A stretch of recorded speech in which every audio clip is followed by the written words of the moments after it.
Second major attack in less than a week by Balochistan Liberation Army on Pakistani soldiers.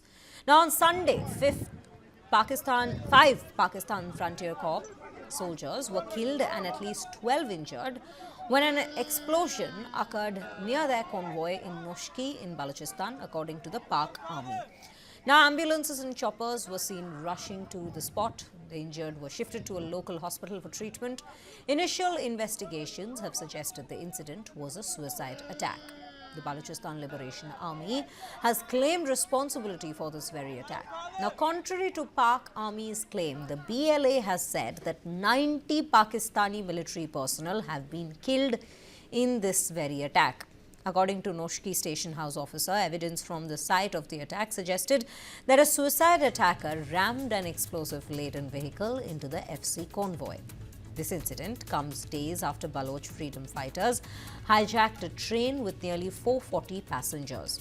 Balochistan, the largest Pakistani province, has long been marred by violence. The BLA has been actively seeking independence, accusing Islamabad of discrimination. On your screens,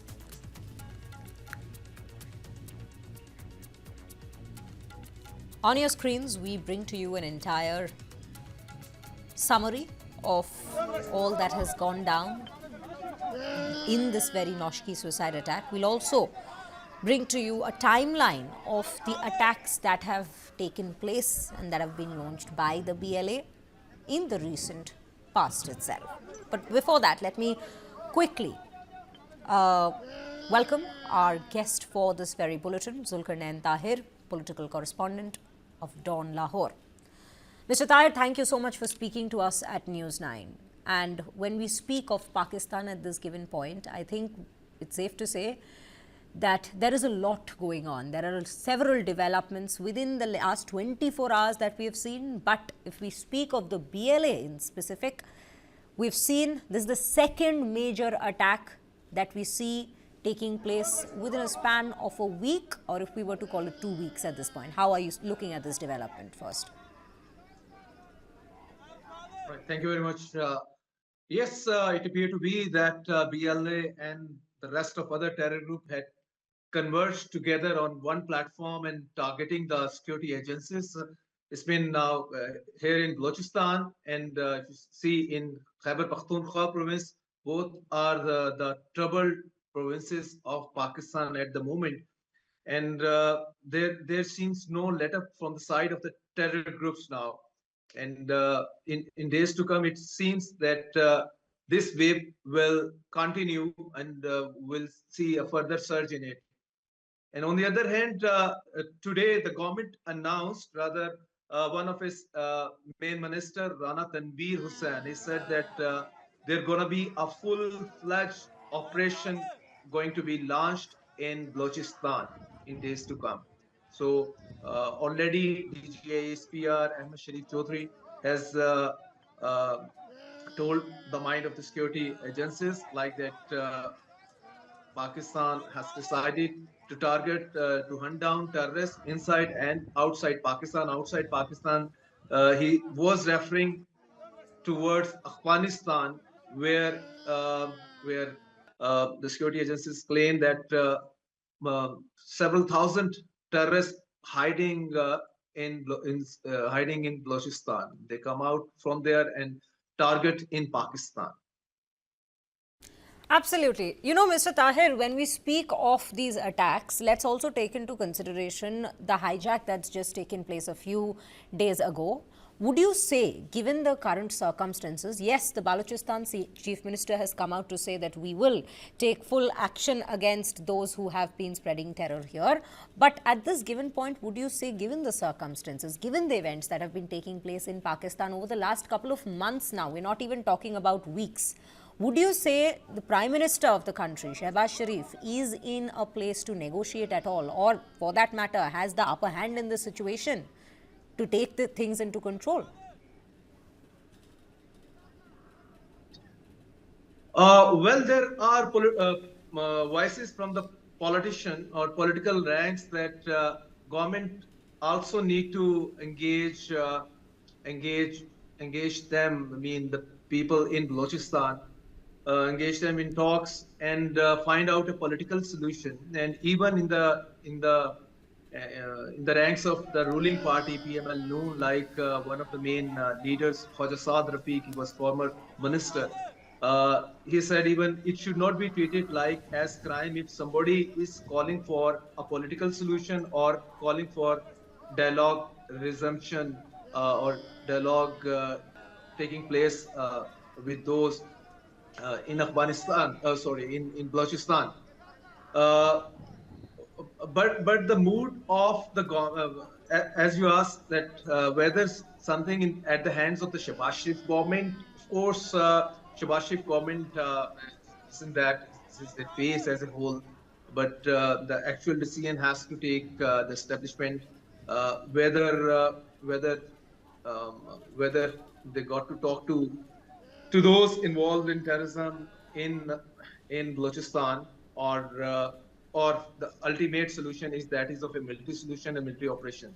So now, if we see the ongoing situation like terror incident happening so frequently in Balochistan, and after this, during this train hijacking thing, we didn't hear anything from the government side or from the establishment side that hinting of talk with them, peace talk, something like that. But that wasn't the case, and now I think we are heading towards a full-fledged military operation in Balochistan. A full-fledged military operation is what we are looking at. Now we also have our executive editor of News9, Aditya Rajkol, joining us on the broadcast. Aditya, very good afternoon to you. You know, we were just discussing, Mr. Tahir was also saying that we are looking at a time ahead where there is a full possibility of a complete military operation being launched in Balochistan. But just looking at the day in Pakistan, if we speak of the developments that have taken place, and within the last week, if we take a look at just the last week, two major attacks being conducted by the Baloch freedom fighters at this given point. How are we looking at it? Well, unprecedented level of attacks taking place across Balochistan, across Khyber Pakhtunkhwa, and now in Punjab as well. In fact, in the last 72 hours, or if I say in the last 1 week, the number of attacks are countless. There are a number of killings that have happened specifically targeting the Pakistani Army, the Frontier Corps, and the ISI. You also seen the Baloch Liberation Army very freely and publicly admitting that they are conducting these strikes against the Pakistan Army and the Frontier Corps, be it in Bolan or in Noshki, as well as in Gwadar and Quetta as well. A lot of vehicles of the Pakistan Army being attacked, clearly indicating that the Baloch freedom struggle or the Baloch groups are getting a lot of support and are active after the recent statement under the BRAS banner. All the Baloch separatist organizations have come together. Apart from this, the TTP has launched almost daily strikes against the Pakistani forces or the militia that is supporting the Pakistan Army in Khyber Pakhtunkhwa. And recently, just less than 24 hours ago, a massive strike against Lashkar-e-Taiba's, Hafiz Saeed's close aide, Abu Qatal, clearly again indicating that, there is a free run for unknown gunmen, BLA and the TTP in Pakistan. The Pakistan Army and the ISI are not able to control the situation as of now. And of course, there is lawlessness completely. This clearly indicates that Pakistan is perhaps heading towards a kind of a situation of a civil war, at least in Balochistan and in Khyber Pakhtunkhwa. And I agree with the earlier panelists that a military operation is quite likely under the orders of General Asim Munir. But as of now, it does seem that it's a global embarrassment for Pakistan, a country which has shielded UN-designated terrorists. Somebody, it's often said that if you live by the gun, you die by the gun. And that's what Pakistan's philosophy has been. It has used terrorism as a foreign policy tool against India and Afghanistan. And now the same terrorism is targeting Pakistani civilians, but most likely Pakistani deep state. Absolutely, Aditya. You know, even in the morning when we were speaking to Major General Ashwini Shivach, he had the same point to make, that the Pakistani government had been shielding terrorists for so long within their own territories that now at this particular point they're getting a taste of their own medicine almost. But which brings us to a question that I'd also asked Mr. Tahir, and I would want to pose this question to you as well. Is Shehbaz Sharif indeed in control in Pakistan? It seems with each passing day he is losing control over the situation there. as of now, I can tell you is that the Pakistan government has not released any kind of a statement after these massive attacks took place in Balochistan and in Khyber Pakhtunkhwa. Yesterday, a top Islamic cleric, a Sunni leader, was also attacked and killed by gunmen who are affiliated with the Pakistan Army. So it does seem that the Shehbaz Sharif government is also not in control of the situation. You would have seen during the Jafar Express attack and the hijacking, there was no statement that came from the Pakistan government at least for 3 days.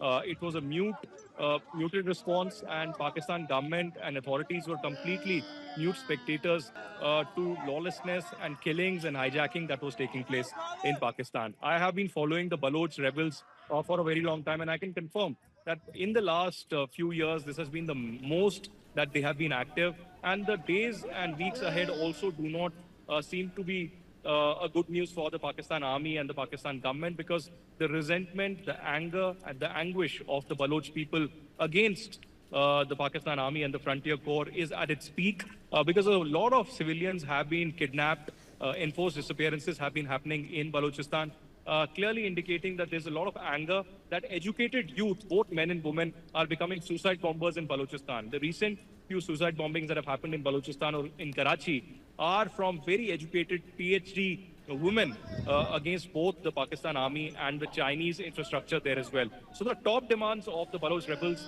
one, of course, freedom from Pakistan's illegal occupation. Second, that the innocents that have been kidnapped or harassed or kept in prisons, political prisoners, they should be released. And apart from that, the Chinese are increasingly making Balochistan their own colony.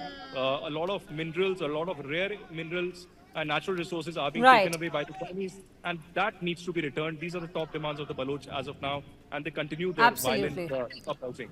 Absolutely, Aditya. Very well summed up at this given point. We have completely run out of time, but thank you so much for joining us, both Zulkarnain and Tahir, as well as Aditya Rajkol, for joining us on this very bulletin. Yes, we're looking at a very crucial time at this given point when we speak of the neighboring nation, Pakistan, in terms of developments that have taken place only in the last 24 hours.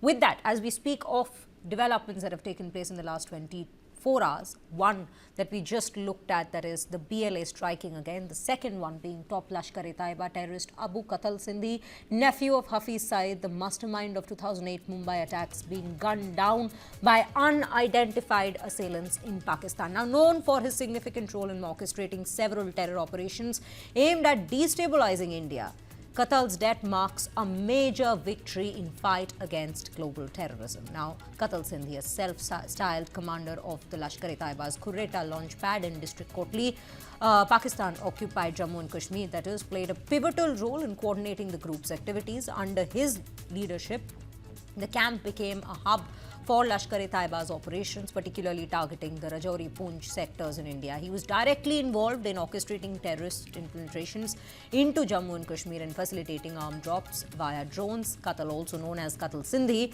was involved in a series of high-profile attacks, including the 2017 Riyasi bomb blast and the 2023 attack on a bus carrying pilgrims in Jammu and Kashmir. Now, Qatal Sindhi was a key figure in several major attacks in the region, including the Bhatia Durian attack in April 2023, after which his role was solidified following the arrest of Nisar from Surankot, Poonch. Active in Jammu and Kashmir in the early 2000s, Qatal Sindhi returned to Pakistan using his extensive network to revive Lashkar-e-Taiba's terror activities. Now, one of the top commanders in Lashkar-e-Taiba, he enjoyed the trust of senior leaders, which includes his uncle, Hafiz Saeed. Qatal Sindhi managed the crucial Lashkar-e-Taiba camp in Kotli and reportedly directly, in fact, was under Sajid Jatt, who's based in Rawalpindi.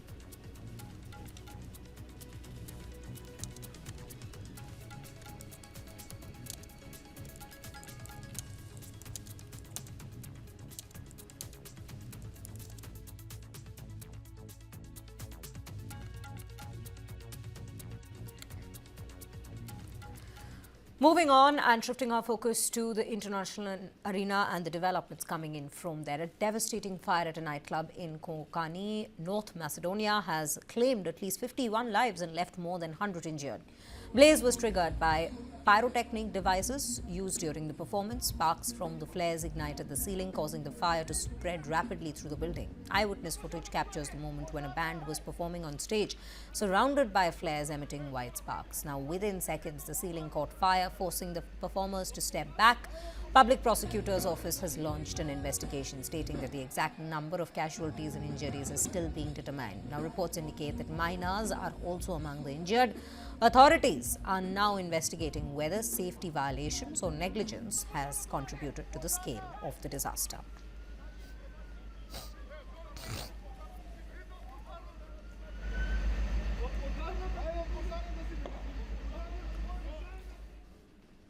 A much anticipated homecoming is finally in sight for NASA astronauts Sunita Williams and Butch Wilmore. Now, after nearly 9 months stranded in space, their replacements have arrived, marking a major step toward their long-awaited return to Earth. SpaceX Crew-10 mission successfully docked with the International Space Station ISS on Sunday, bringing a fresh crew from the US, Japan and Russia.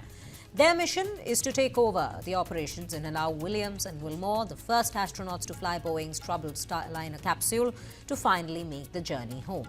What was supposed to be a 1-week test flight last June turned into an unexpected 9-month ordeal due to Starliner's technical failures. But now, relief is here. The new crew will spend the next few days getting acclimatized before Williams and Wilmore strap into their return capsule later this week.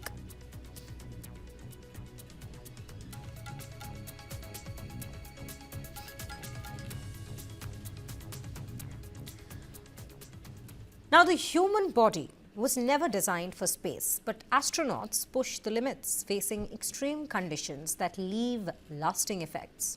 New research reveals troubling risks, and in microgravity, it has shown bones weaken, muscles shrink, and fluids shift, causing vision problems and even brain swelling. Astronauts returning from long missions struggle with balance, blood pressure, and even permanent bone loss. Radiation is another silent threat. Earth's atmosphere shields us, but in deep space, astronauts are exposed to high-energy radiation, increasing cancer risks and even damage to DNA. The heart and immune system also take a hit.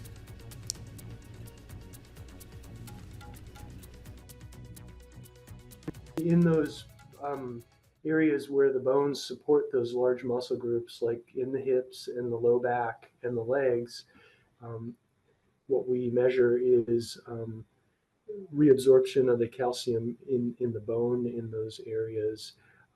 So that's one of the reasons why exercise is such a big component of any crew day on all the missions that we fly, because as soon as you enter that weightlessness environment, your body starts being responsive to that, and those the calcium loss and the strength loss and the loss of the ability to work, called aerobic capacity, those all start decreasing if you don't do anything to it. We kind of view exercise as a great big pill that we have the crew take to counteract all these adaptations that I mentioned.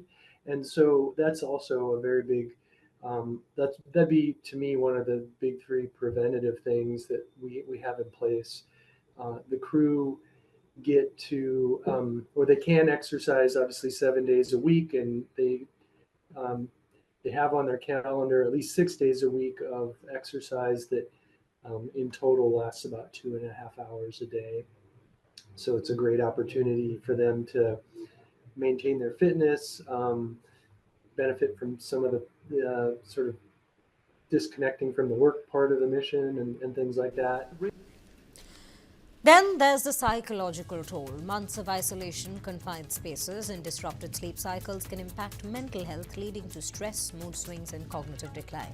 And the biggest unknown: what happens if humans try to reproduce in space? Studies on animals show concerning results, but for humans, the effects remain a mystery. Has a number of effects on cells, but basically you're worried about it, depending on the kind of dose, breaking down the way the cells work and potentially introducing breaks and changes into the proteins and the DNA that's within the cell. So the good news is that we monitor this very closely, and we have the crew will wear basically a radiation dosimeter throughout each mission. And so we'll be able to understand more clearly the amount of radiation that they received. And we have some fairly defined and strict levels for the crew.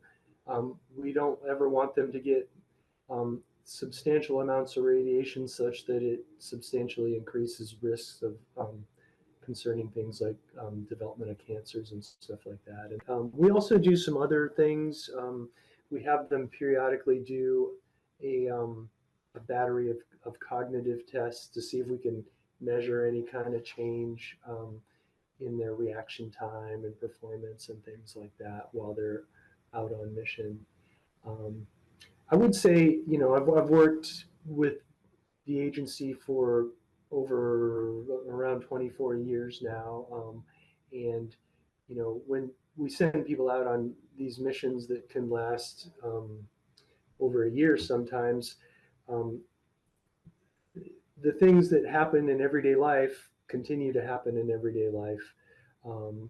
So, for example, we've had crew on orbit when their wives have had children or they've had family members pass away. And so there's a lot of work that goes into making sure that there's ways that we can touch base with them and see how they're processing all that, and as well as the stress of all the work and the mission.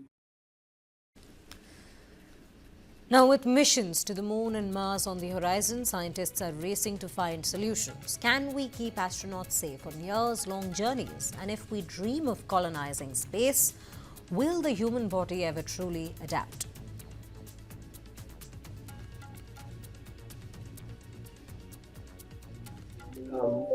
We call it a reconditioning plan. And I described a little bit about how when crew go into space, their body adapts to being in space. Well, they kind of have to do the same thing, but in reverse. They have to readapt to being back on the ground. And so that involves, there'll be a landing recovery team. The medical team is part of that. And so we'll go out to the landing site and help get the crew off the vehicle and bring them back here to Houston. And then once they're back here, there's basically a 45-day period of fairly intensive reconditioning. We do some amount of medical testing, and we also the crew also participate in scientific studies, and we support all those things. And most of that happens in the first 45 days of their return. We like that, and in that, the other main thing that they're doing then is we have some strength and conditioning coaches that they are paired with throughout the mission, and we spend a lot of time, again, several hours a day during that period, getting them back to getting their bodies and back to the baseline that they were at before they left. And the body systems, most of them recover back to their baseline in that 45-day period. The one that takes a little bit longer is the bone and reabsorbing calcium that may have been lost. That can take onwards of a year, maybe a little bit longer sometimes, to regain the total amount of calcium back that might have been shed while they were in space.